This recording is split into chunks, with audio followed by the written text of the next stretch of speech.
بھٹو حکومت کا تختہ الٹنے کا مرکزی کردار فیض علی چشتی۔ لیفٹیننٹ جنرل ریٹائرڈ فیض علی چشتی کی زندگی پر ایک نظر۔ مرشد مروا نہ دینا، یہ فقرہ کس نے کہا تھا؟ سابق فوجی ڈکٹیٹر جنرل ضیاء الحق کے دست راز اور 5 جولائی 1977 کو ذوالفقار علی بھٹو حکومت کا تختہ الٹنے کے مرکزی کردار جنرل ریٹائرڈ فیض علی چشتی وفات پا گئے ہیں۔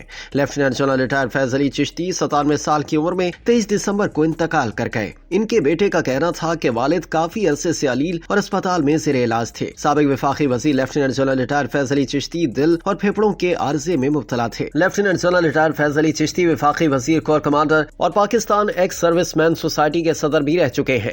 وہ پاکستان ایکس سروس مین سوسائٹی کے موجودہ پیٹرن ان چیف تھے۔ 5 جولائی 1977 کی شام جب اس وقت کی بھٹو حکومت کا تختہ الٹنے کے لیے 10 کور کمانڈر لیفٹیننٹ جنرل فیض علی چشتی نے تمام انتظامات مکمل کر لیے تو آرمی چیف جنرل ضیاء الحق کے دل میں ایک انجانا خوف تھا، جس کا اظہار انہوں نے جنرل چشتی کو یہ فقرہ کہہ کر کیا: مرشد مروا نہ دینا۔ یوں تو بھٹو حکومت پر قبضے کا فیصلہ جنرل ضیاء الحق کا تھا، مگر فیض علی چشتی نہ صرف اس فیصلے میں ان کے پہلے ہمنوا تھے بلکہ بھٹو حکومت کے خلاف کارروائی کے کردار نمبر 1 بھی وہی تھے۔ وہ بھٹو حکومت کے خاتمے کے اقدام کا مرتے دم تک دفاع کرتے رہے۔ جنرل ریٹائرڈ فیض علی چشتی ہمیشہ آرمی چیف کے عہدے کو منتخب وزرائے اعظم سے مقدم تصور کرتے تھے۔ بھٹو حکومت کے خاتمے کے بعد فیض علی چشتی کچھ عرصے جنرل ضیاء الحق کے منظور نظر رہے اور انہیں ماشاء اللہ حکومت میں غیر معمولی اہمیت بھی رہی۔ فیض علی چشتی کی خواہش تھی کہ وہ فل جنرل بنے، مگر ایسا ہو نہ سکا اور انہیں 1980 میں ریٹائر ہو کر گھر جانا پڑا۔ بعد میں جنرل چشتی نے بھٹو، ضیاء اور میں کے عنوان سے کتاب بھی لکھی، جس کی شہرت کے بعد بیٹریال آف انادر کائنڈ اور ڈیموکریسی اینڈ آرمی ان پاکستان کے عنوان سے کتب بھی تحریر کی۔ جنرل فیض علی چشتی نے سال 2007 میں پیپلز پارٹی کے ایک سینیٹر کی مدد سے